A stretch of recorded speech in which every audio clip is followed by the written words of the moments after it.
April 3rd, 1954, 9 a.m. The Oval Office.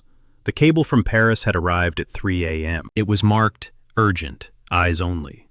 The duty officer had woken the National Security Advisor immediately. By dawn, the most important men in the American government were sitting in the Oval Office, waiting for the president. Dwight D. Eisenhower read the cable slowly, twice. 15,000 French soldiers were surrounded in a valley in northern Vietnam, called Dien Bien Phu. They had been under siege for weeks. Their runway was destroyed. Their supplies were running out. Their wounded couldn't be evacuated. The French government was requesting immediate American military intervention, not advisors, not money, not weapons, bombers, aircraft carriers, combat operations, within 48 hours, or 15,000 men would be lost. Eisenhower set down the cable and looked around the room. His Vice President, Richard Nixon, leaned forward. "Mr. President, we cannot allow this to happen. Losing Vietnam means losing all of Southeast Asia." Secretary of State John Foster Dulles nodded. "We made commitments. The world is watching." Admiral Arthur Radford, chairman of the Joint Chiefs, placed a folder on the desk.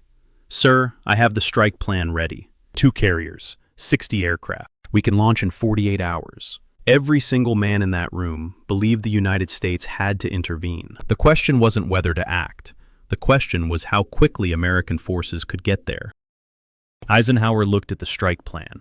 Then he looked out the window at the Rose Garden. He had commanded the largest military operation in human history. He had sent men to die on the beaches of Normandy. He had watched wars begin exactly this way, with urgent cables, confident advisors, and promises of quick victory. He picked up the strike plan, read it carefully. Then he set it down. "Gentlemen," Eisenhower said quietly, "tell me what happens after the bombing stops." Nobody answered. That silence, in that room, on that morning, would save 58,000 American lives. But nobody in that room knew it yet. To understand why Eisenhower was being asked to make this decision, you need to understand what happened in a remote valley in northern Vietnam 4 months earlier. November 1953, Dien Bien Phu. French General Henri Navarre had a plan. It was bold, sophisticated, and, in his mind, brilliant. The French had been fighting Vietnamese communist forces, called the Viet Minh, since 1946. 8 years of jungle warfare. Ambushes on mountain roads. Supply convoys destroyed. Outposts overrun in the night. The French couldn't find the enemy to destroy them. So Navarre decided to make the enemy come to him. He chose a valley near the Laotian border, Dien Bien Phu. He would fly 15,000 troops into the valley and build a fortress, an airstrip, artillery positions, strong points with names like Isabelle, Beatrice, Gabrielle. The fortress would sit in the middle of Viet Minh territory, like a fist thrust into the enemy's face. Navarre's logic was sound. The Viet Minh would have to attack it. When they did, French artillery and air power would destroy them in open battle. It was a textbook application of conventional military doctrine. There was one problem, a problem so obvious that any soldier who had spent 5 minutes studying the terrain could see it. The valley was surrounded by hills. General Vo Nguyen Giap, the Viet Minh commander, saw the French arrive in Dien Bien Phu and smiled. He understood what Navarre had done. The French hadn't built a fortress. They had built a cage they had locked themselves inside. Giap spent the next 3 months doing something the French considered impossible. He moved heavy artillery through 50 miles of jungle terrain with no roads, no infrastructure, nothing but mountains and dense forest. His soldiers disassembled howitzers and carried them piece by piece up steep mountain slopes. They dug tunnels through ridge lines to position guns without exposing them to French air observation. They built roads through jungle using only human labor. Over 200 artillery pieces, Soviet-built rocket launchers, anti-aircraft guns, all of them positioned in the hills surrounding Dien Bien Phu, looking down into the valley below. The French hadn't noticed. March 13th, 1954. 5 p.m. The first Viet Minh shells fell on the French positions.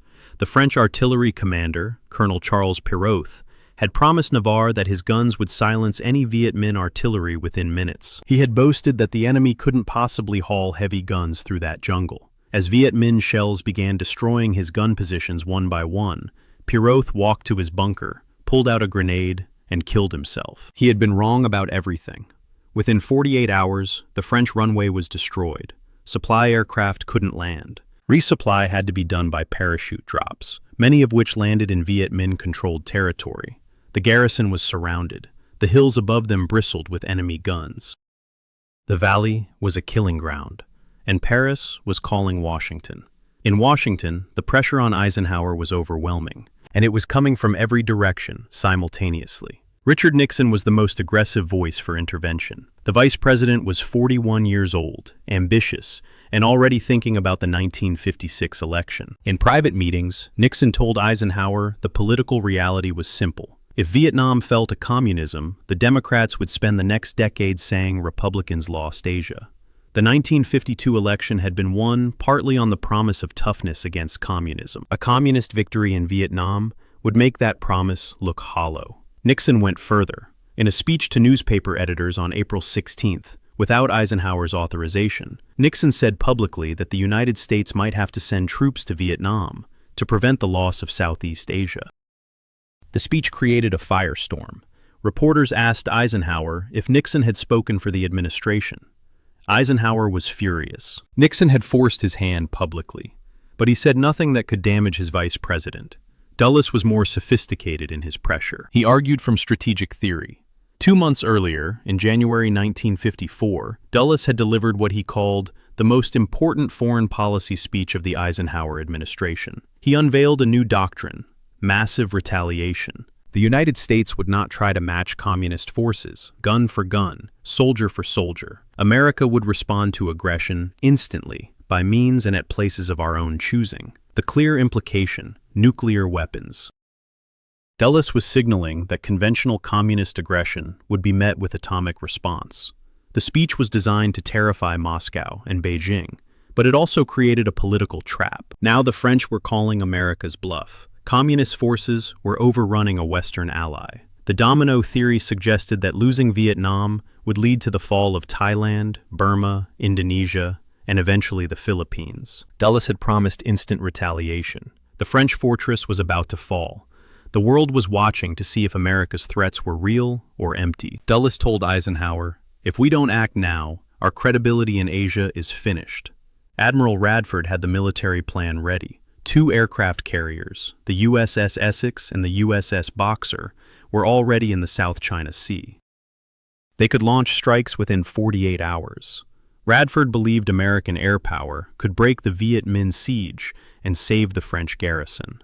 The operation had a code name, Operation Vulture. 60 aircraft, possibly nuclear weapons, a decisive blow that would destroy the forces surrounding Dien Bien Phu. The National Security Council supported intervention. Most of the Joint Chiefs supported it. Congressional leaders told Eisenhower they would authorize military force, under one condition: America's allies had to participate, Britain especially. If Churchill joined, Congress would vote yes.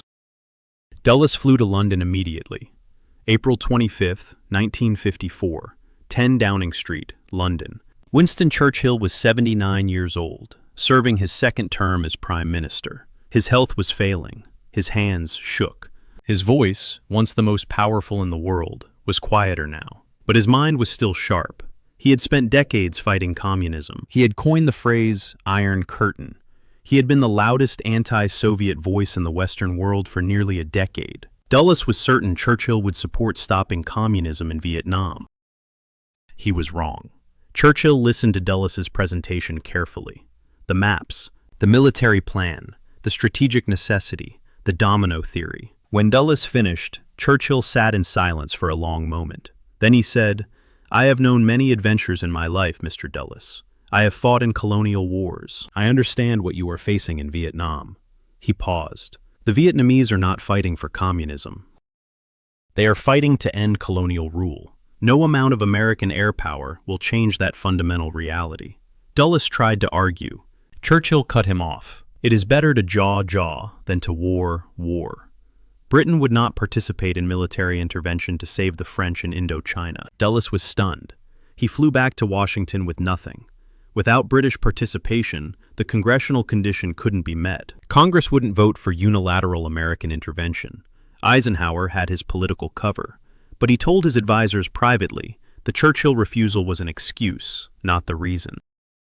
The real reason went much deeper. While Dulles was in London, a different conversation was happening in Washington. General Matthew Ridgway had been listening to Admiral Radford's carrier strike plan for weeks. Ridgway was different from the other military advisors pressing for intervention. He had commanded American forces in Korea. He had fought in Asia. He understood what fighting in that terrain actually required. He requested a private meeting with Eisenhower. The two men sat alone in the Oval Office. No aides, no stenographers, no political advisors. Ridgway placed a single document on the president's desk. "Mr. President," he said, "I want to tell you what saving Dien Bien Phu will actually require." He had sent a team of Army engineers to assess Vietnam's terrain, infrastructure, and logistical requirements. Their conclusions were devastating. Airstrikes alone would accomplish nothing. The Viet Minh would retreat into jungle terrain and wait for the aircraft to leave. They had done it against French air power for 8 years. They would do it against American air power too. Saving the French position would require American ground troops. Ridgway estimated 7 American divisions, minimum. If China entered the war, as China had entered the Korean War, the United States would need 12 divisions. He walked Eisenhower through the numbers. Vietnam's terrain was worse than Korea's. Supply lines would be nearly impossible to maintain. The French had 200,000 troops in Vietnam, and were losing. The Viet Minh had popular support throughout the countryside. Then, Ridgway asked the question nobody else was asking. The French have been here for 8 years with 200,000 soldiers. How many Americans will it take to hold what France couldn't defend? Eisenhower read the report carefully. Ridgway was the only senior military leader telling him intervention wouldn't work. Every other advisor was promising quick victory through air power. Ridgway was warning about an endless ground war. Eisenhower looked up from the report. "What do you recommend, Matt?" Ridgway's answer was one word: don't. April 3rd, 1954. The full cabinet assembled in the White House. Eisenhower had heard every argument. Now he wanted every voice on record before making his final decision. Dulles spoke first. His voice was urgent, almost desperate. Losing Vietnam is not just about Vietnam. It is about the entire strategic balance in Asia. Thailand falls next, then Burma, Indonesia, the Philippines. The communists don't need to invade these countries. They just need to show that America won't fight. He leaned forward. Every government in Asia is watching what we do here. If we abandon the French at Dien Bien Phu, we tell every American ally in the world that our commitments are worthless. Nixon spoke next. The political argument. "Mr. President, the 1954 midterms are 6 months away. If Vietnam falls and we did nothing, the Democrats will make this the central issue of the election. They'll say we lost Asia because we were afraid to fight." He paused for effect. "We cannot afford to look weak on communism." Admiral Radford laid out the military plan one more time. 60 aircraft from 2 carriers, 2 days of bombing. The Viet Minh's artillery positions in the hills would be destroyed. French reinforcements could then relieve the garrison. "American ground troops will not be necessary," Radford promised. "Air power alone will turn the tide." Eisenhower listened to all of them. Then he asked his question again, the same question he had been asking for weeks. "What happens after the bombing stops?" Silence. "The French are losing this war. They have been losing for 8 years. Are we prepared to take over France's colonial responsibilities in Southeast Asia?" More silence. "If airstrikes don't achieve decisive results, and General Ridgway tells me they won't, are we prepared to send American ground forces?" Nixon started to speak. Eisenhower raised his hand. "Think carefully before you answer. Because once American boys are fighting and dying in Vietnamese jungles, it will be very difficult to explain to their mothers why we sent them there." The room was quiet. Eisenhower had commanded millions of men. He had received the casualty reports from Normandy, from the Bulge, from every campaign in Europe. He had written letters to the families of the dead. He knew something his civilian advisors didn't. Wars don't end the way politicians plan them. April 26, 1954, Eisenhower made his final decision. There would be no American military intervention at Dien Bien Phu. No carrier strikes, no bombers, no Operation Vulture. He told his advisors, "The United States cannot throw its forces against the teeming millions of Asia. There is no possibility of unilateral intervention in Indochina." The decision was final. Inside Dien Bien Phu, the situation had become desperate beyond description. The Viet Minh had begun digging trenches, approaching the French positions inch by inch, the way armies had advanced in World War I. Every night, the trenches moved closer. Every day, the perimeter shrank. French soldiers were on quarter rations. They were eating rats to survive. The wounded couldn't be evacuated. The runway was destroyed, and helicopters flying in were shot down. The field hospitals were overwhelmed. Doctors operated by flashlight, with no anesthesia. Men died on operating tables from infections that would have been minor in a functioning hospital. French officers sent messages to Paris that made commanders weep. "We are bleeding to death. We need help. Why has America abandoned us?" America had abandoned them, because Eisenhower had read Ridgway's report. May 7th, 1954. After 56 days of siege, the French garrison at Dien Bien Phu surrendered. Over 2,000 French soldiers were dead. Another 11,000 became prisoners of war, most of whom would spend years in Viet Minh prison camps. Thousands would never come home. The news hit Paris like a physical blow. France's colonial empire in Southeast Asia was finished. The country had lost its will to continue. 8 years of war, 75,000 French dead, and the result was total defeat. In Washington, Eisenhower's advisors were devastated. Dulles told reporters that America would have joined the war if Britain hadn't refused. Nixon privately complained that Eisenhower's caution had handed Southeast Asia to the communists. Radford believed his carrier strike plan would have worked. Eisenhower showed no regret. He believed he had made the right decision. The question now was whether his successors would make the same decision when they faced the same choice. They wouldn't. The Geneva Conference of 1954 ended the First Indochina War. Vietnam was temporarily divided at the 17th parallel. The North would be controlled by Ho Chi Minh's communist government. The South would be controlled by a pro-Western government. Elections were scheduled for 1956 to reunify the country. Everyone understood the elections would never happen. Dulles refused to sign the Geneva Accords. The United States wouldn't accept responsibility for agreements that divided Vietnam. But Eisenhower also wouldn't try to overthrow the settlement. Republican Senator William Noland called Geneva the greatest victory the communists had won in 20 years. Eisenhower said nothing publicly. Privately, he believed he had just saved thousands of American lives. Then, in January 1955, Eisenhower made a decision that seemed small at the time. He authorized the first shipment of military aid to the newly created South Vietnam. He sent military advisors to train the South Vietnamese army. Advisors only, Eisenhower told his staff. They train, they don't fight. He also helped install Ngo Dinh Diem as South Vietnam's president. Diem was anti-communist and pro-American. He was also autocratic and deeply unpopular with his own people. But he was the best available option for keeping South Vietnam out of communist control. By the end of Eisenhower's presidency, in January 1961, there were approximately 900 American military personnel in South Vietnam. Advisors, trainers, not combat troops. Eisenhower had drawn a clear line. No American combat forces in Vietnam. He believed the line would hold. He was wrong about that. January 20th, 1961. John F. Kennedy was inaugurated as the 35th President of the United States. He inherited Eisenhower's Vietnam policy. South Vietnam was unstable but independent. American involvement was limited. The line between advising and fighting was still clear. Kennedy's advisors recommended increasing American involvement. The same people who had pushed Eisenhower to intervene at Dien Bien Phu were now pushing Kennedy to escalate. Kennedy was younger than Eisenhower. He hadn't commanded armies. He hadn't read Ridgway's report. He hadn't sat in that cabinet room on April 3rd, 1954, and listened to the silence after Eisenhower's question.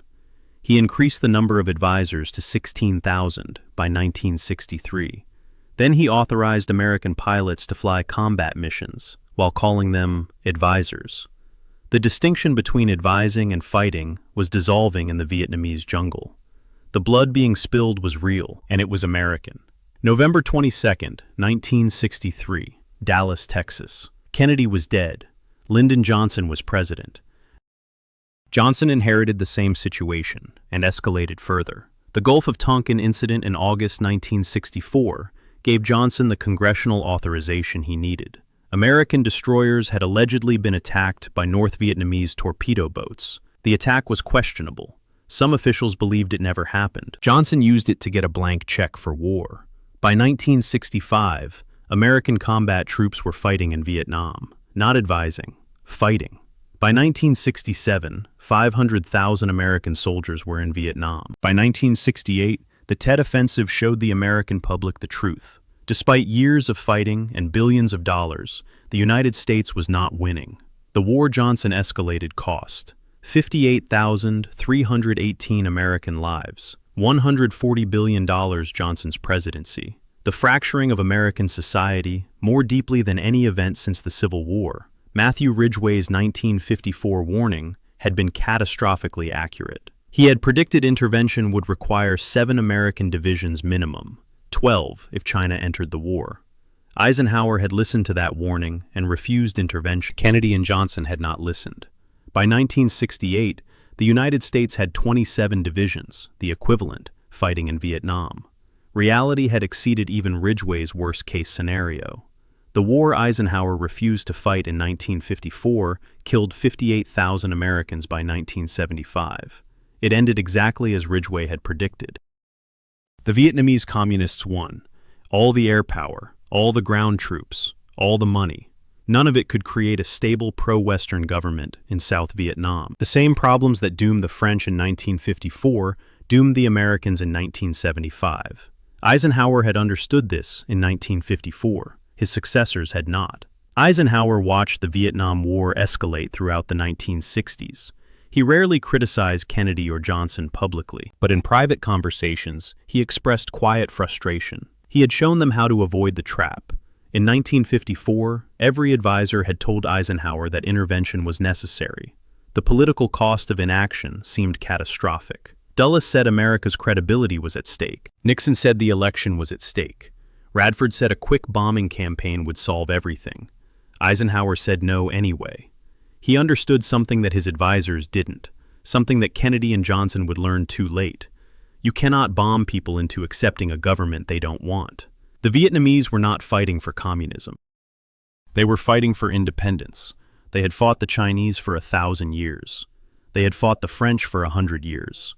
They would fight the Americans for as long as necessary. No amount of air power or ground troops would change that fundamental reality. The hardest word a president can say is no, especially when everyone is saying yes, especially when the political pressure is enormous, when allies are calling for help, when advisors are promising quick victory, when the television cameras are waiting to record the moment America showed weakness.